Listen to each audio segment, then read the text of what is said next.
ese iyo utegura amafunguro yawe ya buri munsi waba ugiye uhitamo ukurikije akamaro ari bumarire umubiri wawe? Hari igihe waba utabyitaho. Niba utabyitagaho, reka tukurarikire gukurikira iki kiganiro kugera ku musozo maze usobanukirwe byinshi ku kamaro k'ibiribwa bitandukanye, by'umwihariko avoka tugiye kuvuga uyu munsi.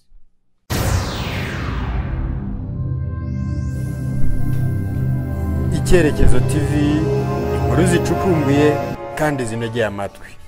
Umunsi tugiye kuvuga ku kamaro ko kurya avoka. Numara kukumva ndahamya ntashidikanya kutazongera kwisiba ku ifunguro ryawe rya buri munsi. Avoka urubuto rwihariye. Avoka urubuto rukungahaye ku mavuta. Avoka urubuto rukungahaye ku ntungamubiri nyinshi. Muri iki kiganiro tugiye kubabwira akamaro k'urubuto mu ngano rugaragara nk'aho ari ruto, ariko mu kamaro rufitiye umubiri rukaba ingenzi. Ku mwanya wa mbere burya avoka ikungahaye ku ntungamubiri. Umuntu ushaka kwita ku mubiri we maze ugahorana itoto akwiye gutekereza kuri avoka. Avoka zirimo amoko menshi zikagira n'amabara atandukanye, zishobora kugira ingano nto aho ishobora gupima garama 200 muri rusange, cyangwa ikaba nini aho ishobora gupima ikiro. Ariko icyo zihuriyeho nk'uko twabivuze ni intungamubiri avoka yibitseho. Dufashe urugero rwa garama 100 za avoka, dusangamo ibi bikurikira. Harimo vitamini K iri ku kigero cya 26% cy'umubiri ukeneye ku munsi. Iyi vitamini ikaba ari ingenzi mu buzima bw'amagufa ndetse igafasha mu gukira kw'ibikomere, kuko ituma amaraso avura, kuko ikora proteine enye muri 13 zikenewe mu gikorwa cyo gutuma amaraso avura. Avoka kandi ikungahaye kuri folic acid. Folic acid iri muri garama 100 za avoka iri ku kigero cya 20% y'umubiri ukeneye ku munsi. Folic acid ikaba ari imwe muri vitamine B ifasha mu ikora ry'udusoro twera ndetse n'udusoro dutukura tw'amaraso. Utu tukaba ari ingenzi haba mu itwara rya oxygene mu mubiri wose ndetse no kurinda umubiri wacu ama infection. Folic acid kandi kagira uruhare mu ikura ry'umubiri wa muntu. Ikaba ari ingenzi cyane mu gihe cyo gutwita, mu gihe umwana avutse no mu gihe cy'ubugimbi n'ubwangavu. Muri avoka harimo kandi vitamine C iri ku kigero cya 17% y'umubiri ukeneye ku munsi. Twibutse ko vitamine C ifasha umubiri guhangana n'ama infection, iwongerera ubudahangarwa. Muri avoka harimo kandi potassium iri ku kigero cya 14% y'umubiri ukeneye ku munsi.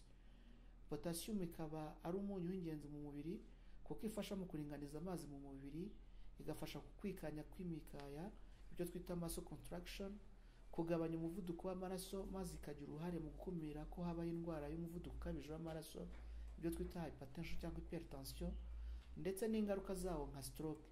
Si ibyo gusa, kuko potassium igira n'uruhare rukomeye mu ikwirakwira ry'amashanyarazi mu mubiri, ikagira n'uruhare mu gukomera kw'amagufa, aho irinda icyo bita osteoporosis, ikanabuza ko impyiko ziza mutuye aricyo bita renal stone. Muri avoka harimo kandi vitamine B5 cyangwa vitamine B5 ku kigero cya 14%. Iyi vitamine ituma ibinyamasukari, ibyo twita carbohydrate twariye, bibyazwamo imbaraga dukoresha.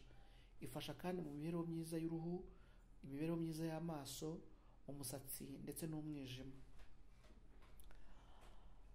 Ifite kandi na vitamine B6 cyangwa vitamine B6 ku kigero cya 13% iyo umubiri ukeneye ku munsi. Iyi vitamine tukaba twayita nk'isaha imbere mu mubiri, cyangwa iyo bita byo mu ndimi z'amahanga horloge interne, kuko ituma ukora umusemburo wa melatonin, utuma umubiri wawe ugira akamenyero runaka ko gukora ikintu. Urugero, isaha yo kubyukiraho kandi utagombye gukoresha za réveil.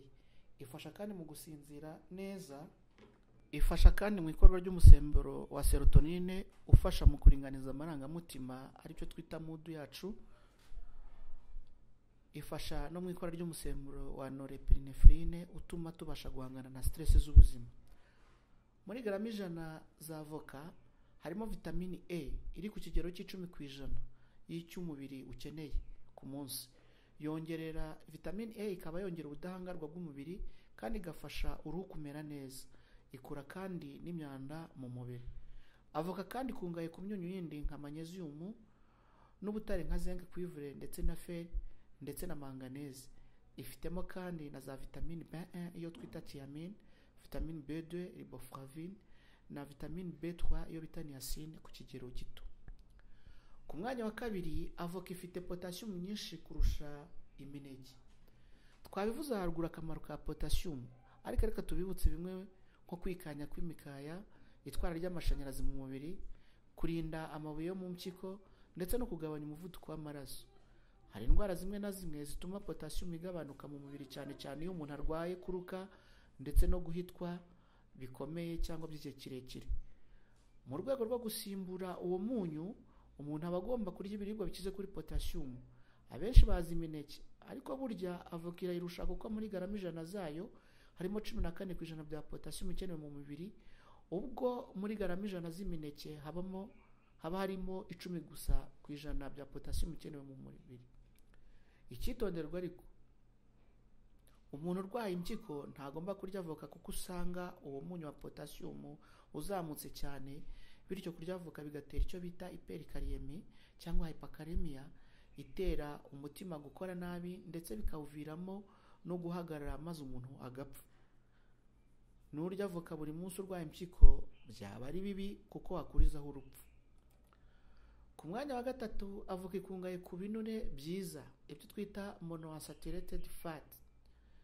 Kugira ibinure byinshi mu mubiri, cyane cyane ibyo bita saturated fatty acid, biteza ibyago byo kugira umuvuduko ukabije w'amaraso, kuziba kw'imiyoboro y'amaraso, maze bikaba byateza stroke cyangwa indwara zo kuziba kw'imitsi itwara amaraso yo mu mutima, bitera icyo bita heart attack.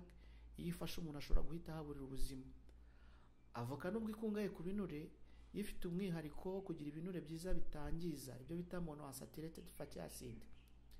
Ahanini bigizwe n'ikinure cyitwa oleic acid, ari nacyo kiboneka mu mavuta ya elayo cyangwa olive oil, azwiho kuba ikirenga mu mavuta meza. Iyi oleic acid kandi yagaragaje gukumira za kanseri zitandukanye. Iyi ni impamvu ikomeye yo gutuma ku ifunguro rya buri munsi wongeraho avoka. Iyi oleic acid kandi byagaragaye ko igihe umuntu ayitetse idapfa kwangizwa n'ubushyuhe, nubwo hari benshi bahitamo kuyishyira ku biryo bishyushye. Murabyumve rero, abadafite ubushobozi bwo kugura amavuta ya elayo ntimuhangayike kuko avoka ni igisubizo. Tumara impungenge kandi abadakoresha avoka kubera gutinya indwara z'umwijima, ko rwose ntacyo amavuta ya avoka ahungabanya ku mwijima, yemwe rwose niyo umuntu yaba arwaye uwo mwijima. Ku mwanya wa kane, burya avoka ikize ku dutsi cyangwa ubudodo two twita fibers. Akamaro ka fibers mu mubiri nako gufasha urwungano ngogozi gukora neza, maze umuntu ntarware za constipation. Si ibyo gusa, kuko ubwo budodo bufasha no mu mibereho myiza ya za bagiteri zo mu mara zishinzwe gufasha mu icagagura ry'ibiryo, maze intungamubiri dukeneye zigakamurwa n'amara zikinjizwa mu maraso. Avoka ikaba ikize kuri za fibers. Ku mwanya wa gatanu, avoka igabanya ibinure bibi mu mubiri, ikongera ibinure byiza. Birazwi ko mu byica abantu benshi ku isi, indwara z'umutima ziza ku isonga. Inyinshi usanga zaturutse ku binure bibi nka triglycerides na cholesterol. Mu bushakashatsi bugera ku 8 bwakoze mu bihe bitandukanye, bwerekanye ko kurya avoka bigabanya ibinure bibi ari byo triglycerides ku kigero cya 20%, ikagabanya low density lipoprotein cholesterol ari cyo kinure kibi ku kigero cya 22%, ndetse ikongera high density lipoprotein cholesterol ari cyo kinure cyiza ku kigero cya 11%. Kurya avoka buri munsi rero bikaba byongera amahirwe yo kubaho neza. Ku mwanya wa gatandatu, umuntu urya avoka ahorana ubuzima bwiza. Twabivuze bihagije, ibi byemejwe n'ubushakashatsi bwakozwe n'ikigo cy'Amerika cyo bita National Health and Nutrition Examination Survey, aho icyo kigo cyasanze abantu barya avoka buri munsi barabaga bameze neza, nta ndwara z'imitima cyangwa diabete bafite, ndetse nta n'indwara z'umubyibuho bafite kuko avoka yabaga bagabanyije ibiro. Ariko bakarangiza bavuga ko avoka yonyine idahagije, igomba gufashwa n'ibindi biribwa byagaragaje kugirira neza umubiri wacu. Ku mwanya wa 7 avoka ituma tubona neza. Avoka ikize ku binyabitabire nka carotenoid lutein na zeaxanthin bifasha cyane mu mibonere y'amaso. Ibyo binyabitabire birinda indwara z'amaso zinyuranye nk'ishaza n'indwara zo kutabona zifata abantu mu busaza. Ku mwanya wa 8 avoka ifasha ibindi biryo kugogorwa neza. Kurya ni kimwe ariko kubona intungamubiri ni ikindi. Avoka rero ifasha urwungano ngogozi gukamura neza ibiryo twariye bikanyunyuzwamo ku rwego rwo hejuru ibitunga umubiri. Ku mwanya wa 9 avoka yabirwanya za kanseri. Twabikomojeho ariko reka tubigarukeho. Ubushakashatsi bwerekanye ko avoka yaba igira uruhare mu kurwanya za kanseri zitandukanye cyane cyane kanseri ya prostate. Ikindi kandi avoka yerekanye no gufasha abantu bari ku miti ya kanseri guhangana n'ingaruka z'iyo miti. Gusa ubwo bushakashatsi bukarangiza buvuga ko uruhare rwayo ari ruto ku buryo umuntu atakumva ko avoka yonyine ihagije nk'umuti cyangwa urukingo.